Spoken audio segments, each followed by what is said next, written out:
What's up, Profitable Stylists? Here we go this week. We have a special guest with us. We have special announcements to make. And we have, as always, our special buddy, Bernard, with us. All right. So here's the special announcement. This is how it goes. A month ago, we hit 15,000 subscribers because I've been telling everybody to hit the subscribe button twice.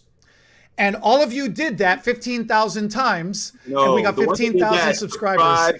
And unsubscribed. Listen, I don't think people are that stupid. It worked because here we are, fast forward a month later, we just hit 50,000 subscribers. Now, we did a giveaway at 15,000, and now we have to do another giveaway because we've hit another milestone because we just hit 50,000 subscribers. So thank you for subscribing. Keep hitting the subscribe button twice like I've been telling you to do because it's obviously working.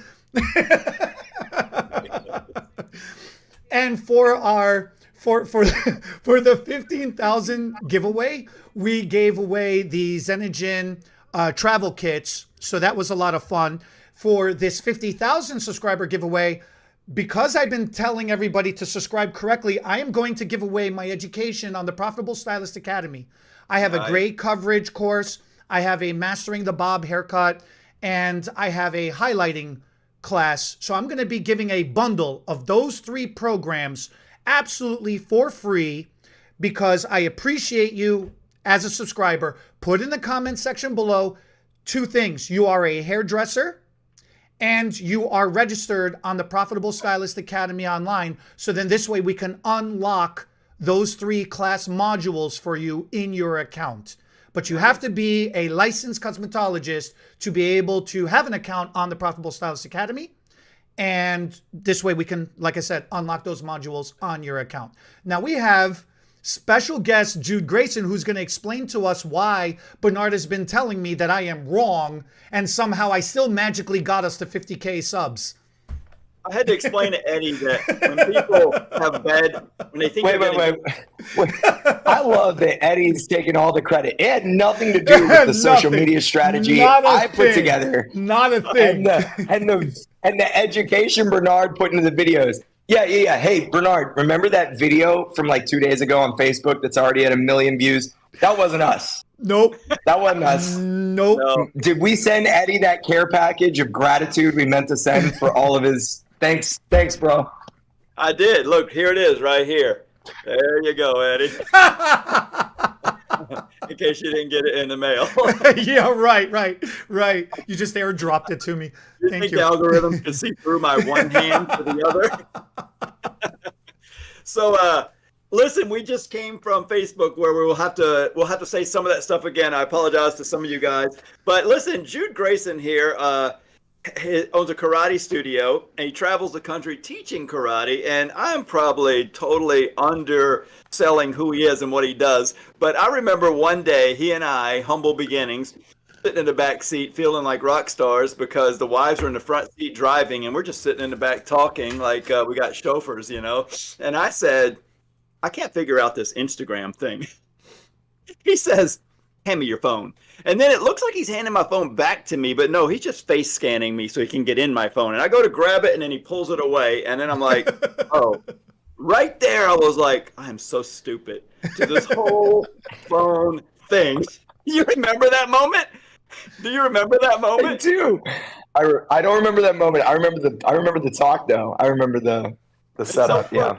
For a little while, we competed just accidentally. I had started an Instagram, I don't know, a couple of years before then. So I accidentally had around 600 or 800 followers, not much. And he was starting maybe something new on Instagram where that was a small amount of followings for him. So they were real close to the same with his new page and my old page. And so we competed for just a little while, like who could get the most followers?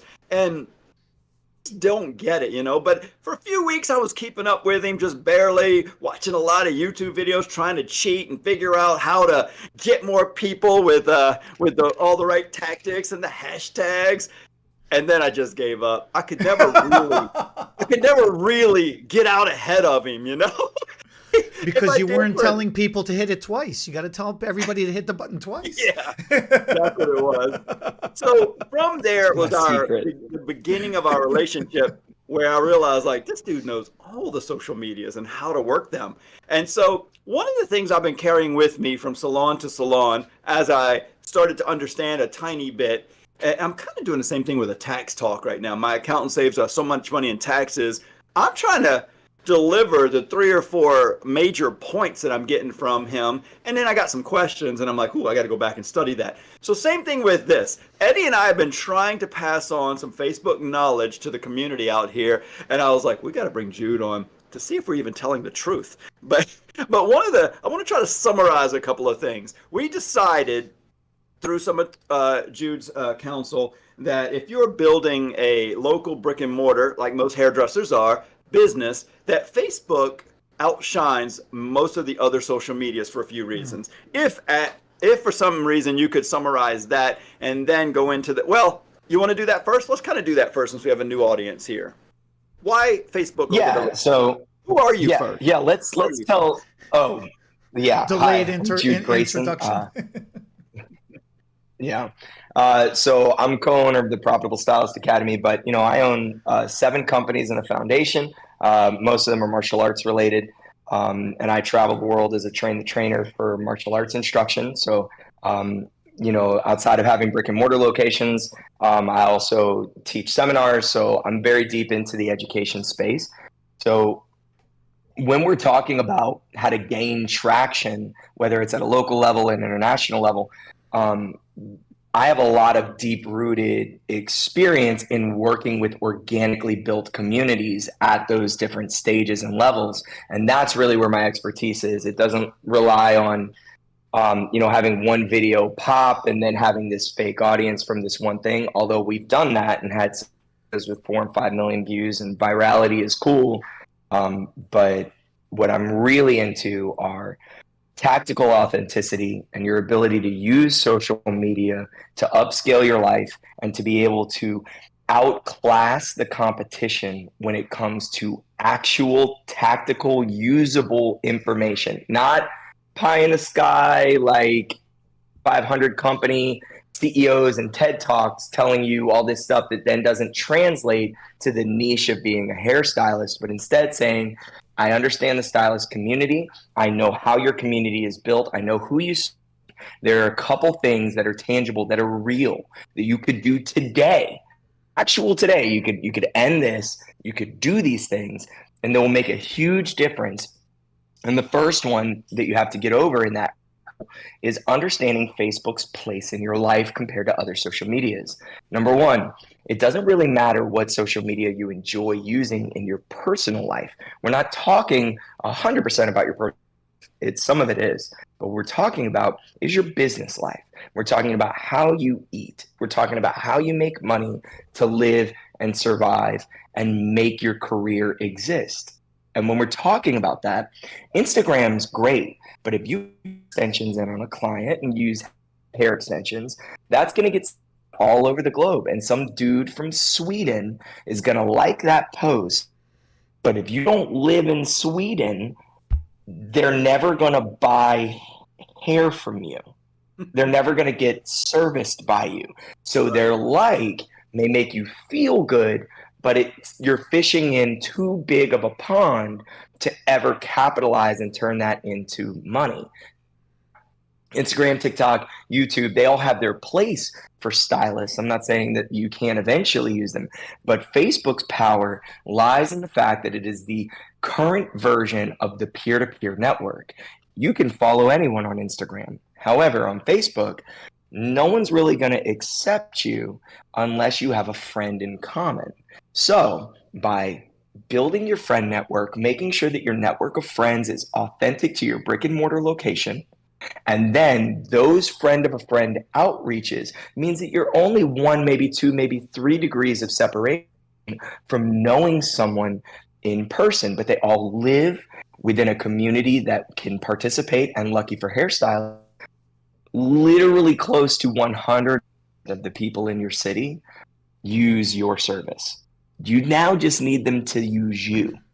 Everyone gets their hair done. And me, unfortunately, everyone gets their hair done. And your job is simply to become popular enough within at what you do, so you're the next logical choice when they're making a decision about who in their family or who's going to serve their family for hair. Now, Facebook has 3 different breakdowns that you need to know about. There are more, but you need to know about: profiles, pages, and groups.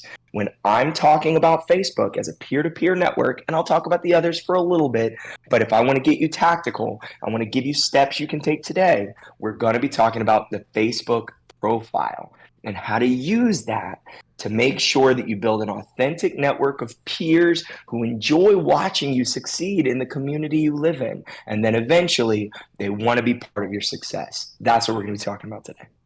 So that's really good. I love that. And I got to experience that personally because he's been coaching me and Eddie on how to grow our businesses, our personal profiles. And one of the things that I'm building a business nationwide, so I'm actually pulling in friends from across the country. And even in that situation, I've gone outside of my sphere of influence. I went to a forum where there are hairdressers who I'd like to friend me or be my friend so that I can be in front of them for my hair education classes or sell hair extensions. And quite often they message me privately. Do I know you? And I'm like, oh, I felt what you're talking about right there. They don't want to be my friend. They don't know me.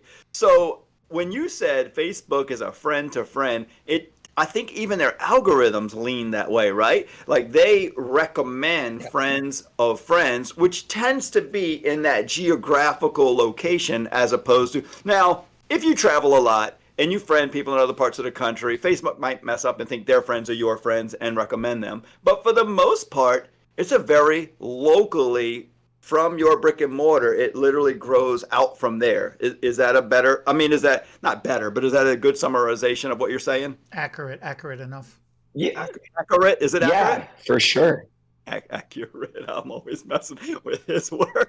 He's still learning. Yeah. Accurate. So from there, every week, Jude. This is the speed every week. I'm trying. One day he's going to get all the words. I am helping him. Hey, I'm learning expressions. I'm just gonna start. You know how the kids speak in emojis? I'm just gonna be speaking in expressions pretty soon. Right. So listen. So the next step, a couple of points in the profile. So yes, there's the page in the group, which maybe we'll talk another week on that. But if we could convince people that Facebook profiles is the first place to start, I want to make sure we don't disservice anyone or do any disservice to anyone by them jumping on Facebook today and start selling their hair services.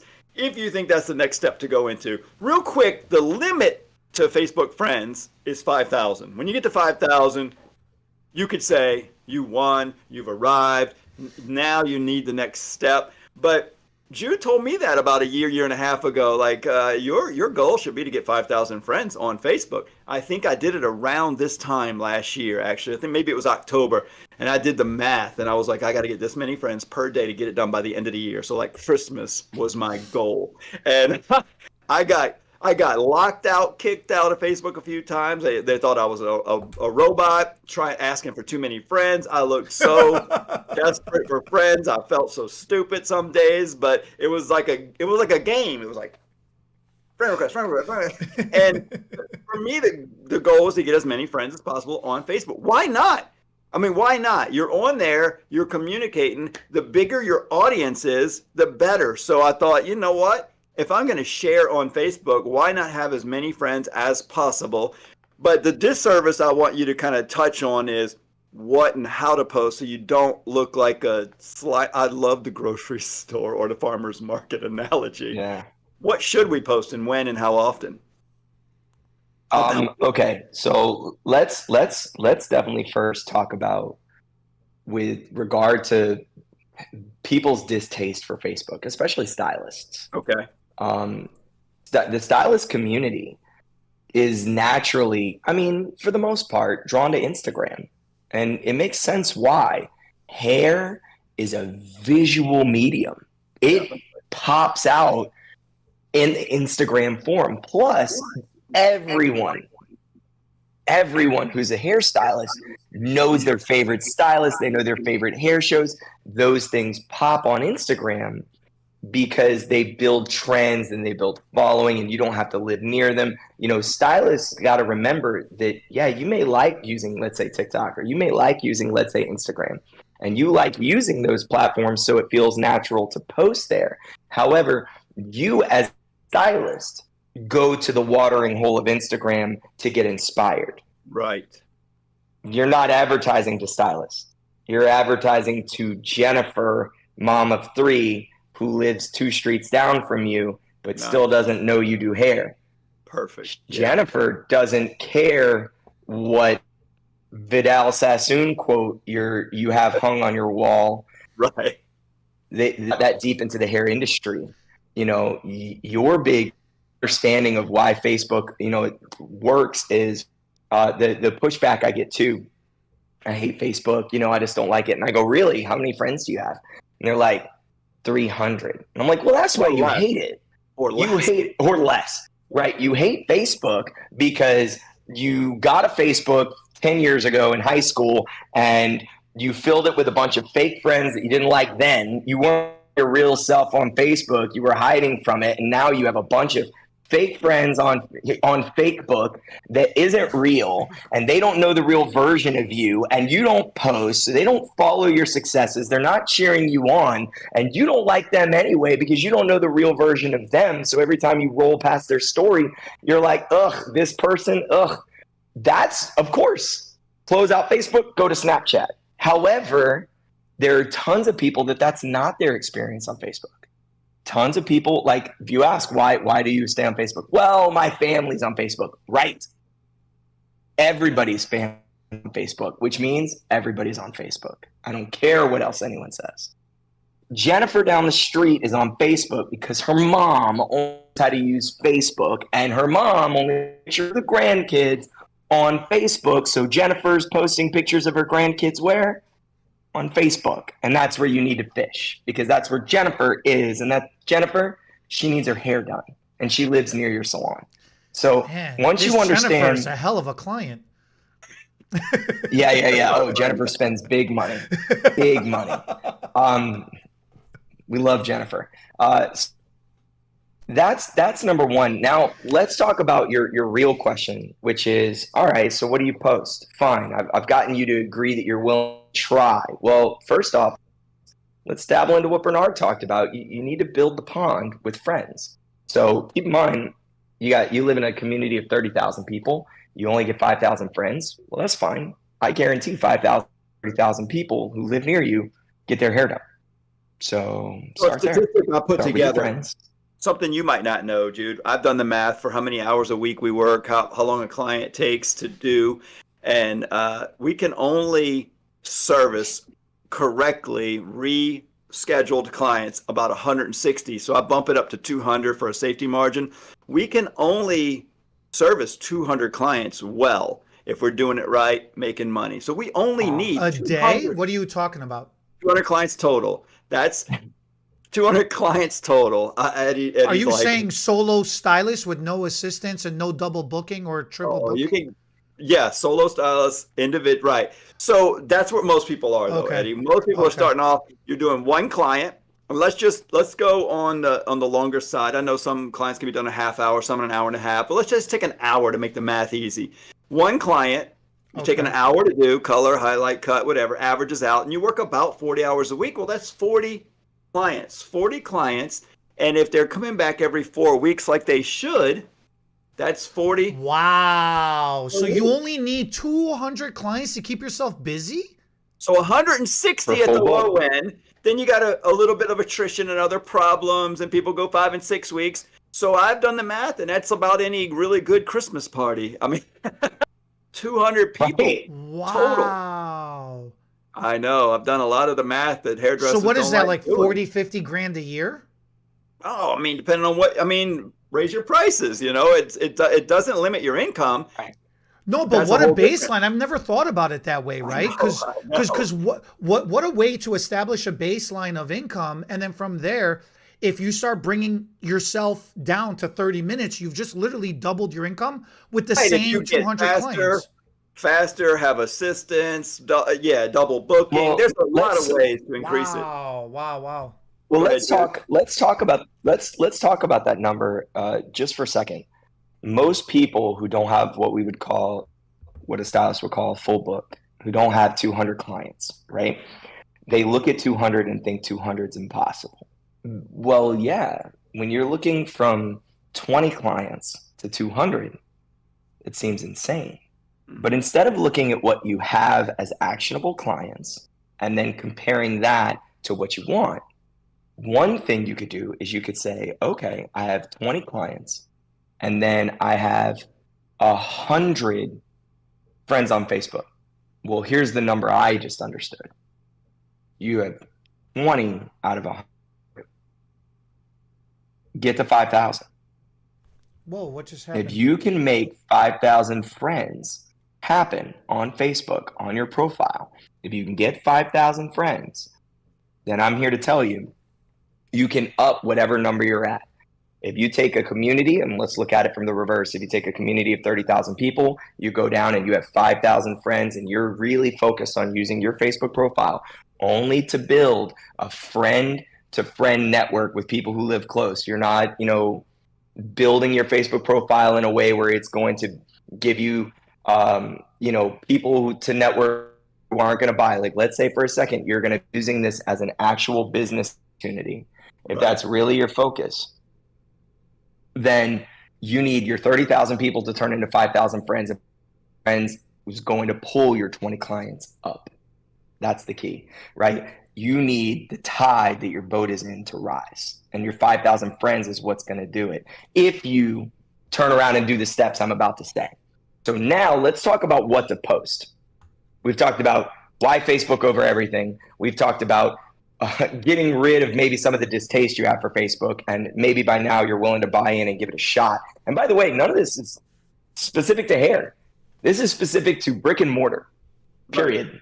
This is, if you have a brick and mortar company of any type, this will work. So all my martial arts friends who are watching, my other industries, people who are, who run 501c3s, who are looking like this translates to everything.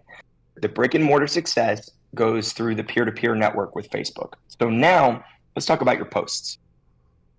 I see all the time. In fact, Bernard, you can speak more eloquently on this. You can be more specific. Talk to me about some of the wrong business posts that you were mentioning earlier, that you see hairstylists fall into that trap. They go, okay, fine, I'm going to post on Facebook. And then what do they turn around and do? So first of all, and I'm guilty of it, but the ones that I always felt weird about it, and I couldn't figure out why, but it's a situation where they put all the open times. Whether it's a story, a reel, or right on their wall, they put, I have openings today at 2 and 4 o'clock. I have openings tomorrow. And if you want to get in before Thanksgiving, I have this time, and this time. And you know what made me feel really, really dirty was when you just, on our Facebook Live, talked about when you meet somebody in the grocery store and they say, hi, how are you doing? You want to do that analogy? Because I thought that was so good. Yeah. So, and everybody in every industry is guilty of this, right? So let's say you built up your followers in your community, and then you post on your wall, or you post on Facebook something like, we're open these hours, we're enrolling now, we've got opportunities before Thanksgiving. So here's the problem with that. Facebook exists like a window into your business. And what I mean by that is, back in the day, pre-social media, people would be driving by, you would have the nicest location on the block, they would look into your window, they'd see you doing hair, they'd see the nice structure, the brick and mortar, the convenient location, and that's what attracted them. You had to wait till they drove past your window. Now, people are scrolling on Facebook in the morning before they brush their teeth, and your window will scroll right by them.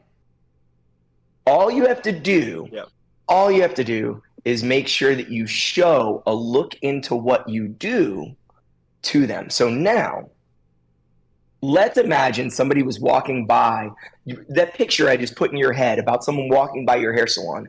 I have a question.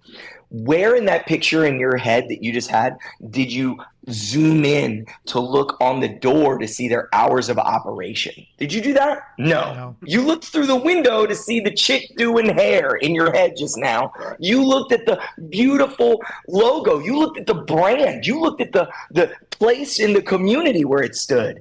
You didn't look at the hours of operation on the fictional door. So why do you think that's the part of the story you should throw into Rebecca's head while she's scrolling through Facebook before she puts mouthwash in her mouth? Right. She don't care. Right. She doesn't care. Right. Now let's understand, number one, what you post on social media is a window into what you do and care about. Most of your competition, most of the stylists in your community have the curtains closed. They'll never open their window. I love that analogy. And all you have to do is open your curtains. I love that analogy. And my big thought, go ahead. Oh, I was going to say, I am completely guilty of that. When I'm scrolling through, okay, so, well, you guys know, but I'll just announce this to the world. Full disclosure, if you haven't heard it on any of the prior lives, I am very anti-social media. It's like pulling teeth to get me to do this stuff, right? But Jude and Bernard, the both of yous have been instrumental in getting me to get, like you were mentioning, Jude, earlier, I got to get over myself. It's not social media that I got to hang up about. It's my own personal hang-ups that I got to get over myself. So now that I've gotten over that, I've been trying, and I really have been trying to get more involved with the social media stuff. So now I'm scrolling through and I'm looking at this and I'm so overwhelmed because it's so new to me. I'm so overwhelmed by all of this. I'm just constantly scrolling going, how much longer do I have to do this for? And then I will stop when I see something that excites me. And the thing that excites me the most is when something actionable is happening, or when something personal looking is happening, or a cat video. Because it seems like cat video is like the #1 search thing on the internet. For sure. That's sure. Good. The internet is built on the back of cat videos, 100%. Okay, so now that we've talked about like a new paradigm, a new way to view your posts, let's talk about what posts work. All right. So we talked about the ones that don't work. You're going to do the grocery store. All you need, right? Yep, that's what I'm doing right now. You're so excited about that analogy. I just want to make sure we didn't forget it. Sorry. You're so excited. It's never going to live up now, man. So basically, the concept here is to understand that because Facebook is peer-to-peer, where would you run into a peer? Where would you run into somebody who lives in your community? So let's say you're at the farmer's market or you're at the store and you run into somebody. When you bump into that person, what does that conversation look like?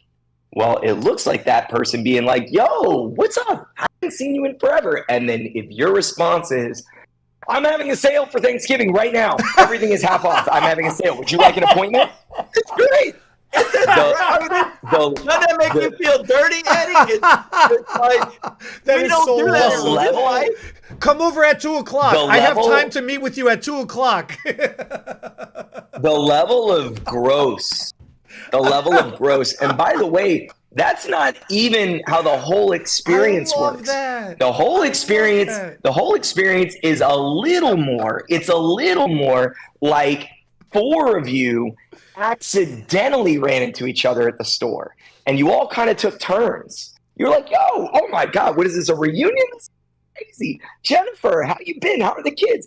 And she's like, oh, look, John's old. Oh, crazy. Frank, how you been, man? And Frank's like, oh, dude, work, bro, work. Kicking ass. Just got a raise, man. Love this. And then they're like, how are you? Everyone took a turn and everyone was authentic. And then you were like, I've got appointments at 2:00. And everybody's like, bro, what? That's not the conversation we were just having. What are you doing? You turning this into a business meeting? We were all just like checking watermelons. And that's what, because you're scrolling through Facebook and look, here's what happens. I scroll through Facebook. Oh, looks like John got a raise. Congrats, John. Nice. You scroll again. Oh, everybody's wishing Mary happy birthday. And I call out of the room, hey, babe, it's Mary birthday. I'm going to comment real quick. Make sure you text her. Right. All this authentic peer-to-peer conversation. And then your post comes up and it's, we have appointments at 2 p.m. This doesn't fit the conversation. You look like such an obtuse jerk. You look so gross. Only because we don't curse in that platform. Yeah, but that's why your post isn't working. So good. You're like, and then these stylists come back to me and they go, I tried. And I'm like, yeah, you tried. I guess. So you know what? I guess you tried. So now let's talk about how that conversation. Let's talk about how that conversation should go. Okay. Let's talk about how that conversation should go. You run into somebody at a farmer's market, and they're like, "Yo, what's up? It's been forever." What do you lead with? You go, "Yo, how are you?" Let's do that one more time. I'm going to replay that one more time. Someone sees you. They're giving you attention in real life. And what do you do first? You ask about them. So my question to you is, all these new friends you have on Facebook, how many of them have you commented on their wall? Or did you show no concern? Yeah. Did you show no concern about them? Right. Because in real life, you'd have interacted with them. Right. In real life, you'd have asked about them. And Facebook knows this, which is why if you interact with someone or if they interact with you, Facebook will show you more of each other. Because they keep putting you in the same room together because you clearly interact. Mm-hmm. So part of your job is to interact with these people because you're trying to make Facebook feel like an authentic meetup that would happen in real life. Mm-hmm. And once you understand that, let's again revisit how this conversation goes. You want to sell hair. You want to sell services. You want to sell whatever your specialty is. That's true. And I get it. And when you run into a person at a farmer's market, we all know that technically that person is a potential client for you. You know that. Even they know that. Everyone knows this. Right. So why doesn't it feel gross every time you have a human interaction? Because they say, how are you? You say, how are you? And you go back and forth. And here's how you talk about work. They say, so what's been up with you? And you go, oh my God, dude. And then you try to tell them something relevant. If it's a chick, I'm like, oh, I just put in these extensions. I got to tell you, I was a little nervous. This girl wanted like green. Can I show you? Like, look, I'm just so proud. I know. See how none of that sounds salesy? Right, because that's how it would happen in a real conversation. Right. They just bragged about their recent success at work, or they just bragged about their kid, and now you're telling them what's up with you. What's up with me is I'm a gangster at hair extensions, and your hair looks like trash, and I can't say that to you, but look at this. Boom, I'm a gangster. Look how good I am at what I do. Right. Love your job and brag about it. And they go, whoa, I didn't know you could do that. Right. Because in my mind, you did like old ladies' hair. You know why? Because you never post what you do. How much more different could every stylist be? This is good. Why do people who live near you have to assume you're a specialist at the type of hair services they want?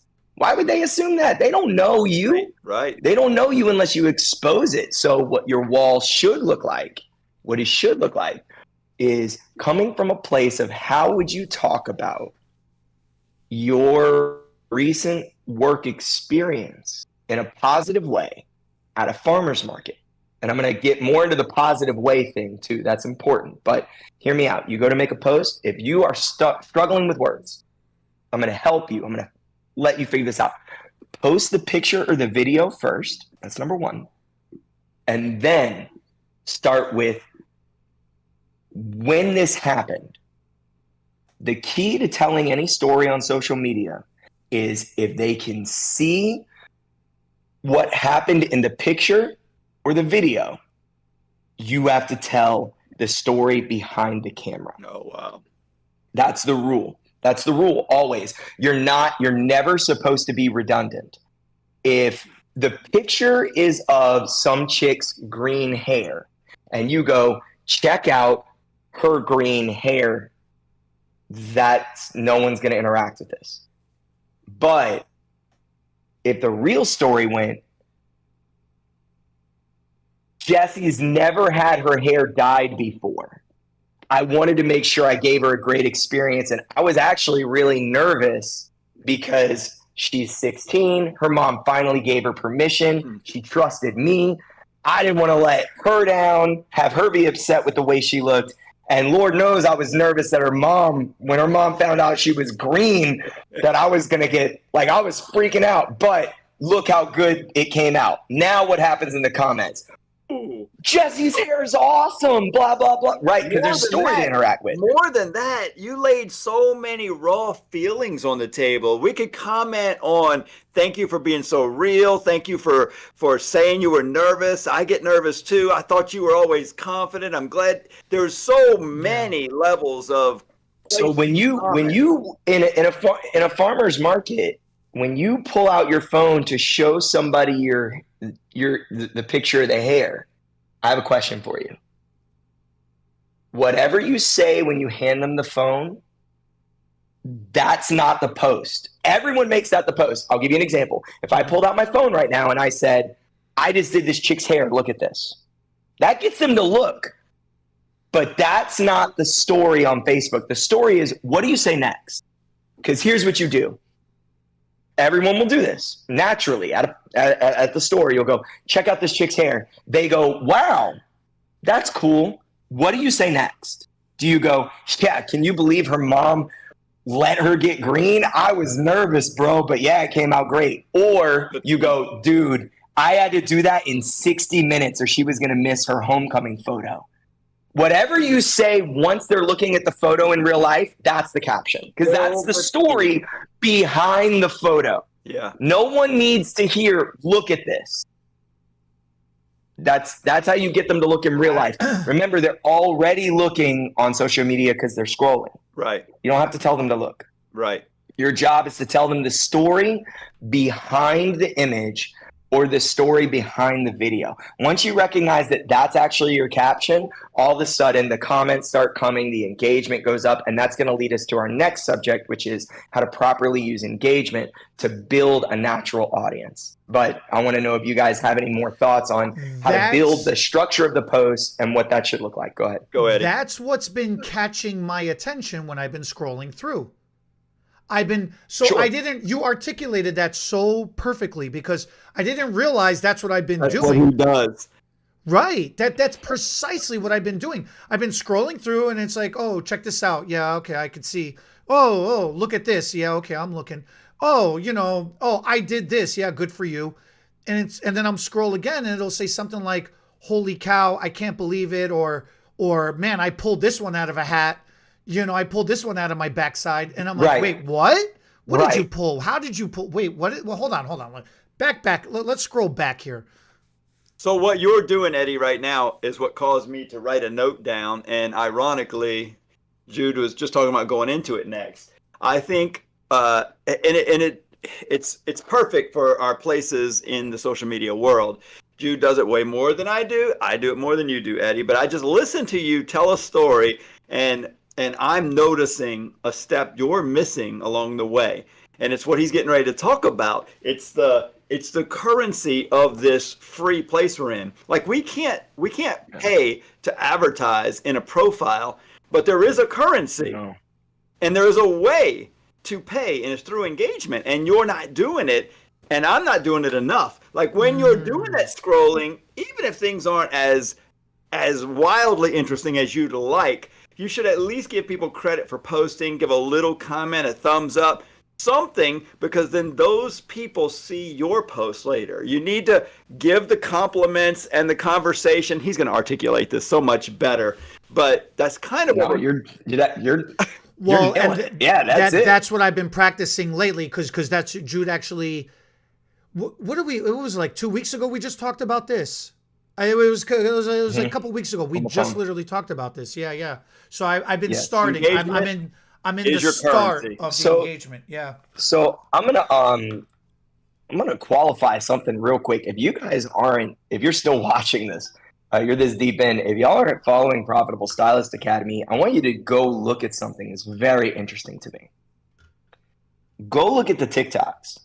Bernard alone has amassed, I've put a system in place, and then we have a team behind that system.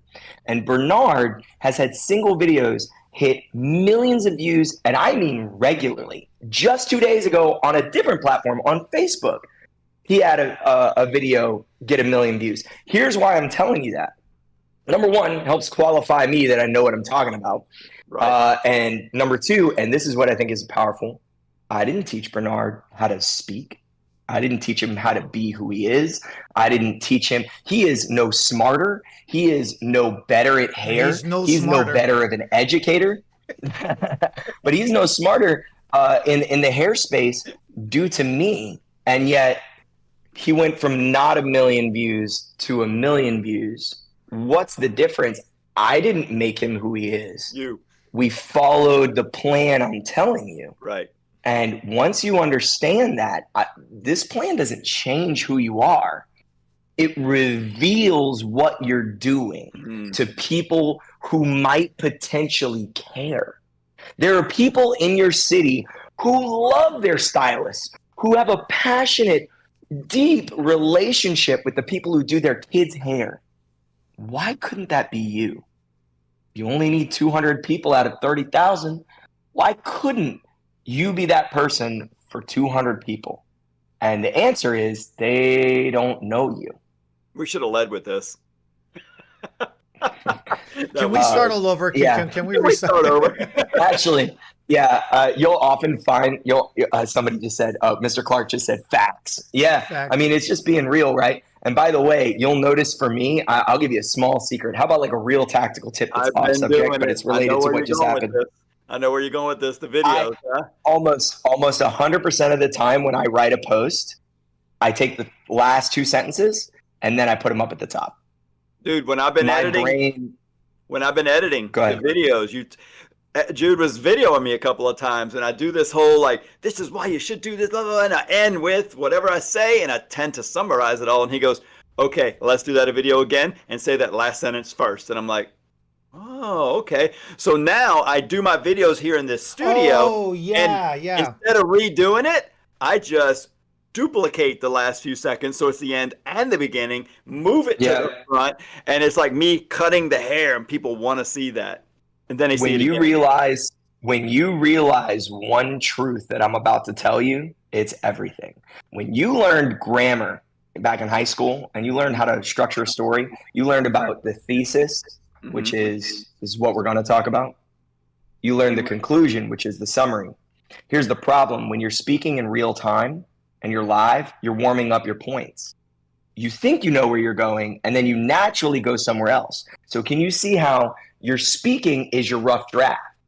You think you know where you're going. Your conclusion is always more concise. It is always more to the point, and it's always a better insight to what you actually relevantly talked about because you don't get a chance to revise. So what I'm telling you is, repeat after me, everybody watching, your conclusion is your hook.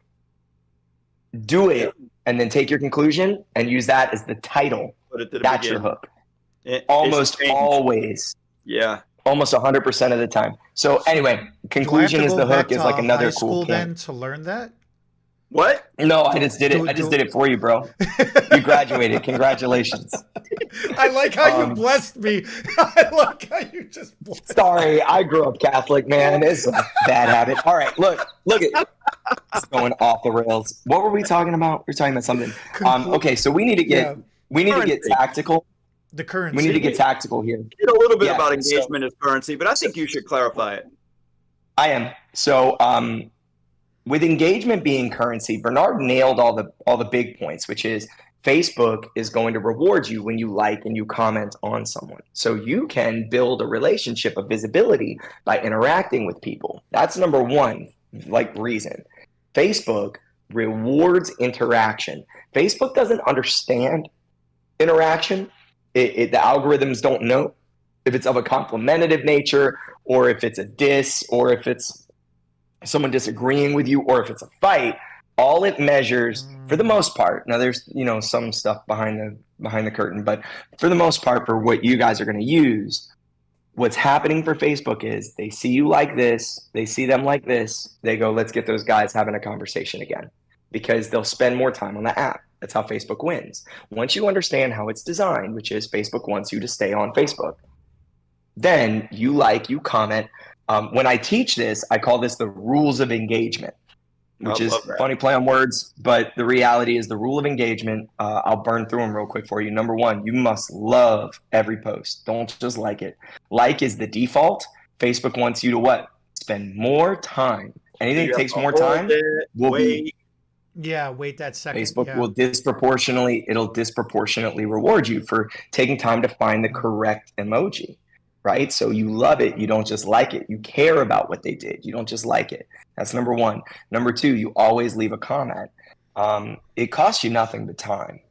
And I understand that time is valuable. However, you know what's really valuable? Not spending your time at the salon alone in between clients, but having a complete book. That's valuable. So for me, if you have to spend that time liking and engaging with your audience, that's fine. So you posted somebody's hair yesterday, and we do need to talk about videos at some point here. When you posted somebody's hair yesterday, and then you get comments, and people are like, nice job, good hair, way to go, blah, blah, blah. You're supposed to like and comment, respond to every single comment. They took the time to reach out to you. It would be like if you were, again, let's use that farmer's market analogy. Somebody was like, having a conversation with you. They were engaged with you, and they were like, yo, man, I like your shoes. And you were like, and you just walked up. What are you doing? What are you doing? Like, how gross and rude. What is that? These real examples really hit home. Of course you're not going to have a healthy relationship with this person. And you're probably not going to say, I like those shoes. You're probably actually going to say, I love those shoes. So that's the love over love also. So now, for sure. And that, right. Being hyperbolic, exaggerating your emotions is part of normal vernacular. It's part of normal talk. It's something that we naturally do because we want to make the person who we're looking at feel good. Right. Right. So we tend to use the extremes. We should in social media too. Now let's talk about more interaction. You're supposed to interact at the level they interact. If they give you a GIF or GIF, whatever you call it, there's a giant debate that I don't want to get into on the internet down here on how to pronounce it. If they give you a GIF, you give them a GIF back, right? If they give you a comment, you give them a comment back. Don't ever de-escalate the nature of engagement that someone chooses to put on you. If someone gives you a comment, don't give them emojis back. Give them a comment back. And if anything, you should double down because you're the one trying to eventually ask them to spend money with you. So you should have been equal or more. You should be the one deeper, right? They give you a comment, you give a comment and emojis. You give them a comment, emojis, and a GIF. And you know what they're likely to do? Comment again.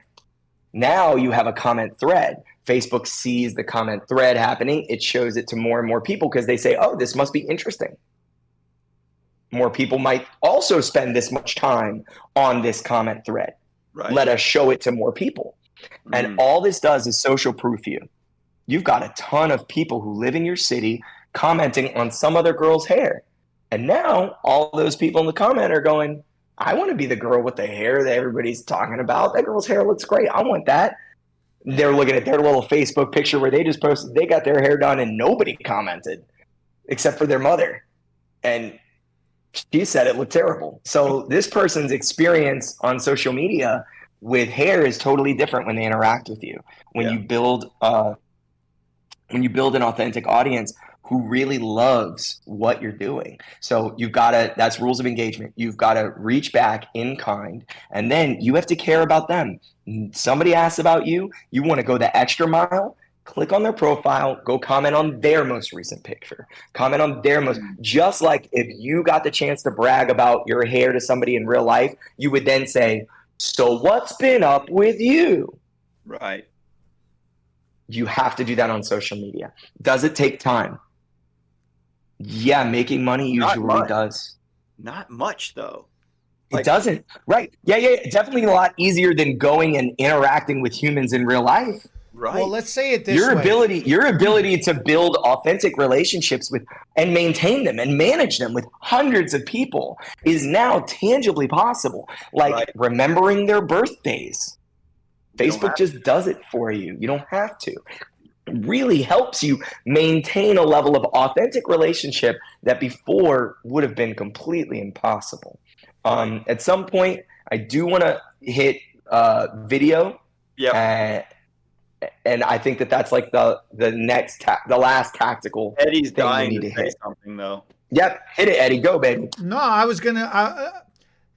I'll tell you this way: before social media, before technology, the only option you had was to drive to wait for nighttime to go to the bar to flirt with people to get clients.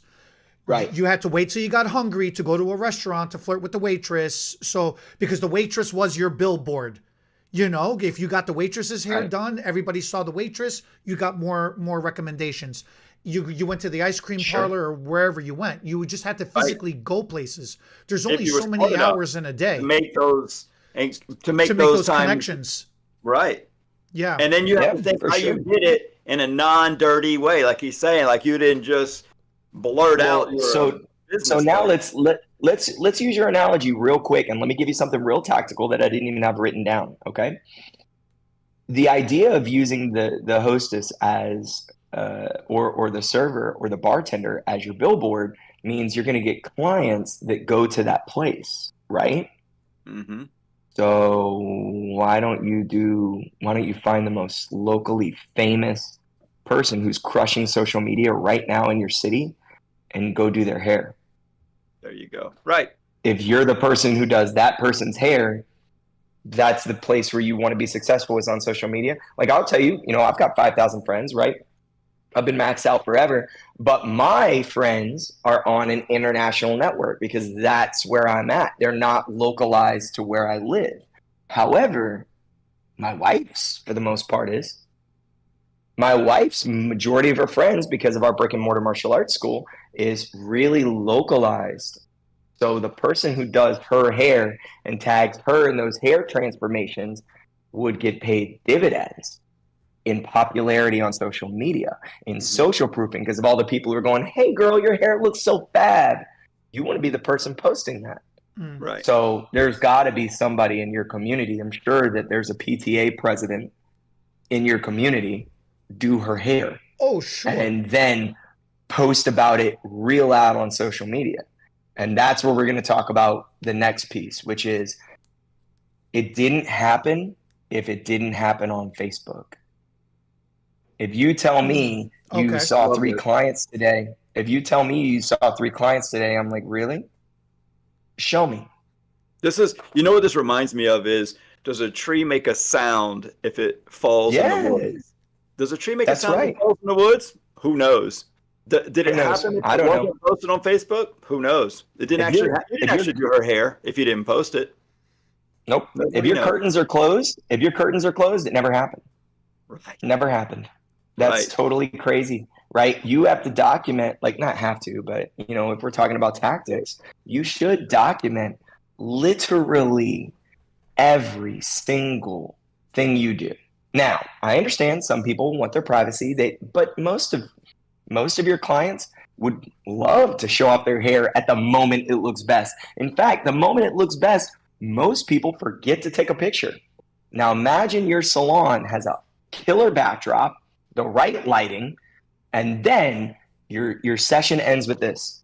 Hey, girl, let me get a photo. I'll post it on Facebook for you. She's like, oh, sure, thanks. Convenient, easy. It's done for her. And then she gets tagged in it later, so she gets the photo. It's win-win. Right. Now, what you really just did was you reached into her peer-to-peer network and advertised your product, because no one's going to tell her hair looks bad publicly. So what's going to happen is you take a photo of her, you post it, you tag her, you tell her how great her hair looks. Hopefully you're telling the story behind the photo, right? You're saying, Oh my God, I can't believe this picture took 4 takes. I've never seen anybody laugh so much in front of the camera. But we finally got one. Your hair looks great, girl. Yeah, or, oh my God, it was so great catching up. I can't believe Jeff's already, 12. He's so grown, and he was so respectful sitting in the lobby of the salon while you got your hair done today. That's real. I loved getting to catch up with Jeff. Like, it's the thing you would say, for real. Don't say what's in the picture. Nobody cares. They want the story behind. Now you post that, you tag her, she's going to respond with what? Jeff loved getting to see you too. Right. Thanks for being so sweet to him. By the way, I love my hair. Great job, girl. And then what's the rest of the comments? Your hair looks great. Oh my God. I didn't know you went to her. I'll go to her too. 22 comments down. Because it's real and authentic the way a conversation would happen. And that natural conversation is incredibly powerful. Now, videos work better than picture for a couple reasons. Number one, videos take more time to look at than a picture. So Facebook rewards video because it keeps people on the app longer, right? This is always their end goal. And once you understand that, why else is video good? Because it has time metrics. Facebook can tell how long someone looks at a picture, but they can really tell how long someone looks at a video because they watched it from this second to this second and they scrolled. Like, they have actual documentation that lets them know, like, when did they abandon that video? When did they pay attention? They probably have insight into why they looked because multiple people look at the same spot of the video over and over. It just gives more data to Facebook.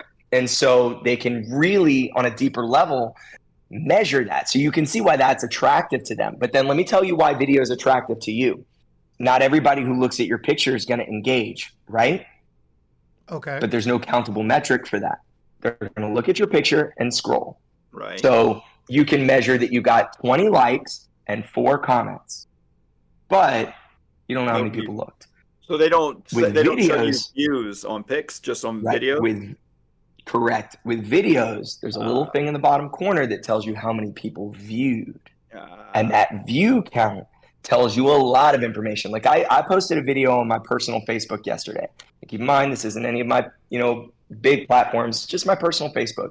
That personal video hit like 1,000 views in like 3 hours, just from my friends.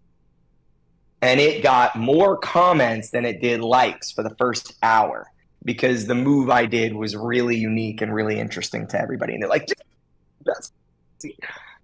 that gives me so much information. That tells me they liked it. That tells me they probably rewatched it. How did he do that? Jesus. Like, because the views are disproportionate to the comments. That tells me a lot of information. And I can use that to make another video.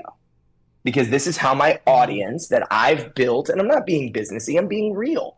This is how people who like me like to see me. Right. I did something new that I hadn't done, and a bunch of people were like, do that again? That was crazy. And I go, a weapon that you don't normally like. What is the real name of that weapon? It's the 3 large sticks connected by a chain.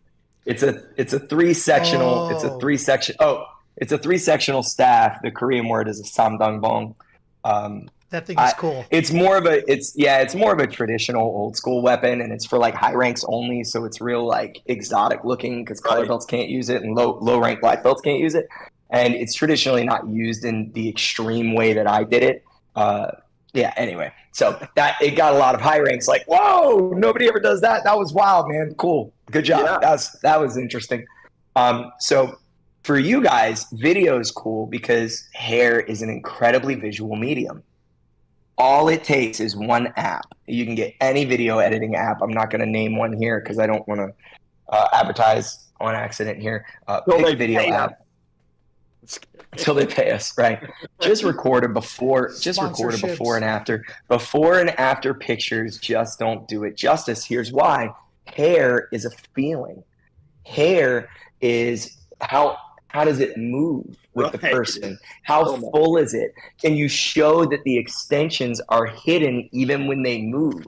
Right. That's what everybody's nervous about. Yeah, right? You see a picture And people who are on the fence about getting extensions go, well, of course you can stage it, but that girl's going to turn her head, and then you're going to see that. I don't want that. No, no, no, no, no, no, no.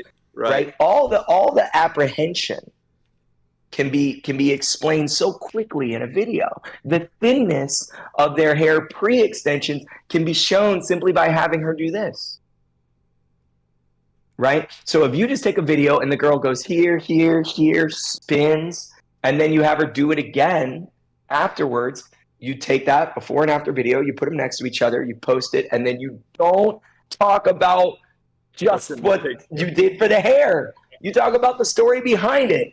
Girl, I can't believe after 32 takes, we couldn't get you to spin in the same direction twice. What the hell?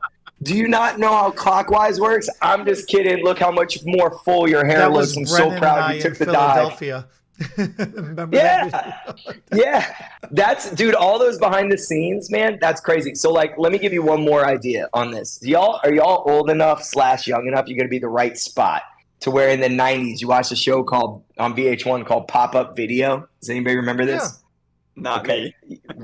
All right, so you got to be like the right age. That was fun. But yeah, that was a fun show. Pop-Up Video is sick because here's the deal, man. Everybody was watching MTV. Everybody was watching The Box and all these video music networks. And what would happen is you'd watch music videos, but they got to have a hook, right? MTV had like TRL, and they're counting down the videos. Or The Box was you could order so your video would come on, the one you picked. You picked this one by, Kid Rock or whatever, and it would come on.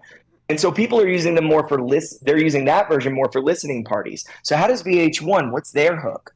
How do they get someone to sit down and watch a music video? Like actually watch it, because even if you're willing to watch it once, you're not going to watch it again. You've already seen it. You're there for the song. How are they going to make an audio thing visually pop-up video? Every 5 seconds, a little pop-up hits, and it tells you a behind-the-scenes fact. It goes, whoop, did you know when recording this scene, Alanis Morissette actually had to do 4 takes because she broke her nose during the blah, blah, blah. And then you're watching the video and the thing happens and you're like, oh, I didn't know that. What's the next fact? And that's how they get you. You are supposed to be the pop-up video of your life, aren't you? You're the only one who can provide context to what's happening. You're the storyteller. Always choose to tell the behind the scenes. Always tell the story behind the photo and the video, no matter what it was. It'll invite people from looking through the window to walking in the room. People driving by can see you doing hair from the window and then they drive on. That's good. But if the story is engaging enough, they might walk inside and then you engage with them. And that inside is the comment section. And once you recognize that this is just real life happening in a way where you're able to do it at mass, to deal with volumes and volumes of people, you realize so quickly that the 200 people you need to fill up your book already exist on Facebook. There are 200 people who live within a 10-mile radius of you on Facebook right now, but you're watching my dumbass talk. You should be over on Facebook building relationships. That's so good. I feel well. The good thing about this whole video is I do actually feel dumber now. Well, I feel motivated. No, I know that too. But I'm thinking, man, just when I thought I was getting this stuff, I forgot a lot. But that's the deep dive, and this is why we make these videos, and this is why we have the Profitable Stylist Academy, is why we keep doing this week in and week out. You have to reinforce the training. You have to do. You gotta learn what you learn, you gotta do what you learned, and then you gotta repeat what you learned to reinforce it so you master it. Mastery comes with repetition. Mastery doesn't just come with listening to it once and then all of a sudden you're just magically good at doing something. You gotta get good. That's really good. Yeah. This may be the only video we've ever made that I'm gonna probably watch 2 or 3 more times. Oh, we're gonna most definitely it's gonna become a staple video. This is good. This is good. Right. Dude, guys, Awesome. We usually go about an hour, but we can be like Joe Rogan and keep going. I'll just have to run to the bathroom. Like Joe Rogan. It's just a 4-hour, we're not there yet, but one day we will make it there if more people keep hitting the subscribe twice, right? Yeah. Do you know where that comes from? Do you know where that comes from, dude? So, no, I don't know. I was watching a video one time, and when people are doing controversial stuff and people are disliking them, they're like, if you like it, hit the like button. If you dislike it so much, hit dislike twice. Because if you did it twice, you dislike, and then you uncheck the dislike. They didn't want dislikes. And so I misunderstood. He misunderstood. Because he keeps like, telling me to do the whole begging thing on YouTube God. with the, please like our video. He is against asking people to subscribe. So he says hit the subscribe button twice if you really like it. I said, Eddie, don't say that. Can I give you a nugget on why that works? Go ahead.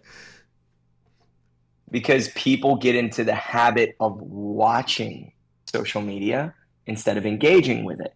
Right. People who aren't there to financially gain, it's not always their most natural inclination to interact because they're watching it passively, like TV style. They're scrolling.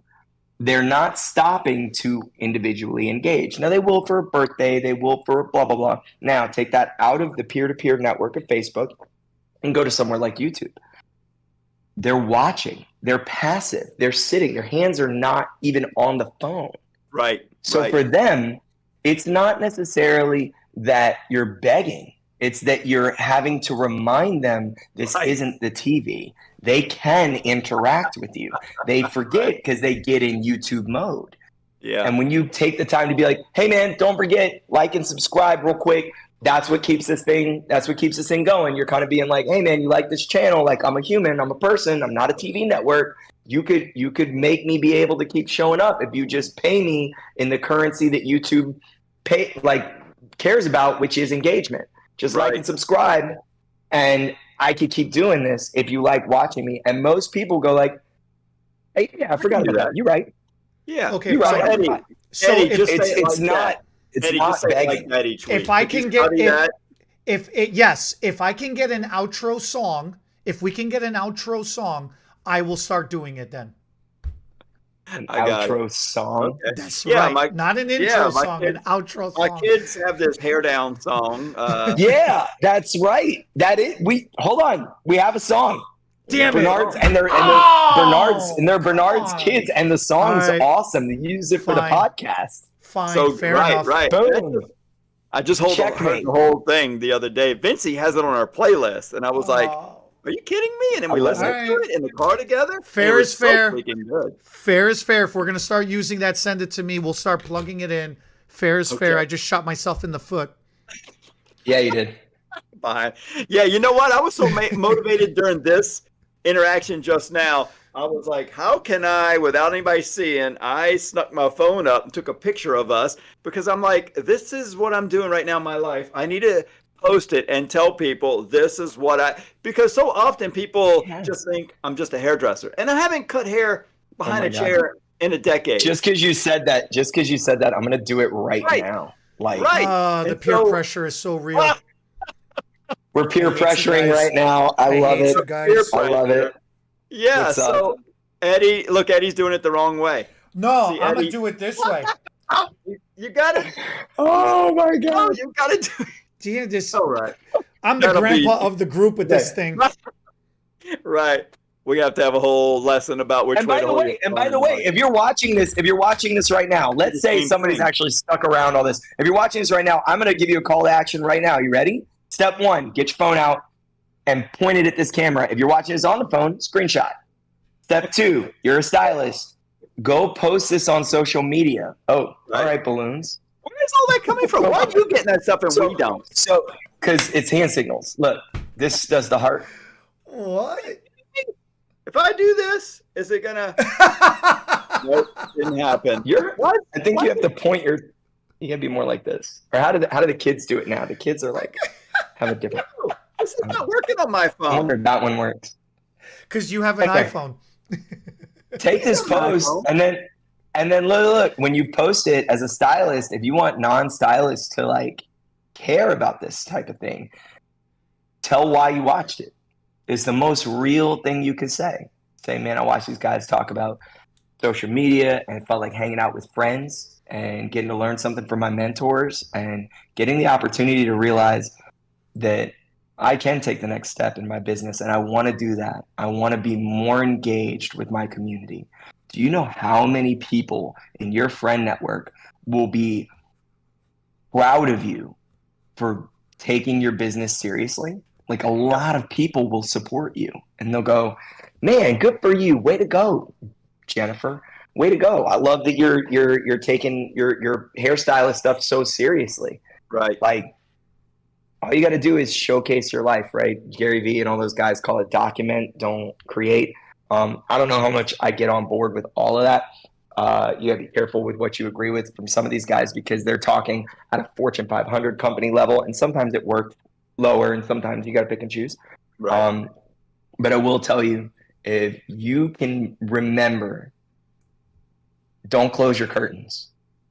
Make sure that you are open windows, and the only way to do that is if you did it in real life, you never did it if you didn't also do it on Facebook. Number two, if somebody takes the time to not just look into the window of what it is that you are documenting, but they take the time to interact, to like, to comment, to ask, interact back. And then number three, if you can't remember what to do to feel authentic and you're pressured into a moment where you need to sell, why? Tell that story. It's more important on Facebook that you're being real. Everybody knows what it feels like to be hard up for cash. You would get better results if instead of saying, I have 2 openings in my book today, does anybody want to come? Like you're doing them some big favor by posting your business hours. Instead saying, coming up for Christmas, and I really, really had a goal of having a filled book before the end of this year. And this was like one goal that I really wanted to do. Is there anybody who needs their hair done for Christmas? Because I need to accomplish this goal for myself. And if you really want that to come through, post a video of you saying it instead of just a comment. You would be shocked how many people in your life will step up when you're not asking for charity. You're trying to accomplish a goal, and they can align their goal of having nice hair for Christmas with your goal of being more successful. But if you phrase it like business hours, nobody cares. Why would they care? I'd even fill that spot out of charity, because that is, especially this time of year, charity or that real story for a goal, right, over just trying to build your business. Right. Yeah. I would. I'm gonna just take a break for a minute, and I'll be back if y'all are staying live. We'll do the sign off. So I need I need 2 things for the comment section. One help. I need one help, which is I need a sign off announcement then, because we're gonna have music now, and I've killed myself over here. So what would you guys like to hear me say at the end of the videos, at the end of the live streams? Bonus points if you take whatever you were gonna give him just now and make it as ridiculously Chicago as possible. Oh, no. I want the sign off to be like is Chicago. I want it all written with like the accent and the youths and all that. My accent don't do the Chicago accent. I can't do it. Oh, you do it all right. Okay, Rocky. That's that's an East Coast. Okay, that's not a Midwest. That's fair. I don't know the difference. I'm Southern. Because you're Southern. What's the second thing you need, bro? So the second thing, just a reminder, just like I made the announcement in the beginning of this one. Thank you again for the 50K subscribers. Leave us a comment section if you are a certified licensed cosmetologist, and if you are registered on the Profitable Stylist Academy, and you would like to have the gray hair coverage, the foiling, and the hair cutting video, that 3-video bundle as subscriber reward, please leave us a comment in the section below in this video, and we'll get you on that one as well too. So thank you guys very, very much for that. Appreciate it. Goodbye, everyone.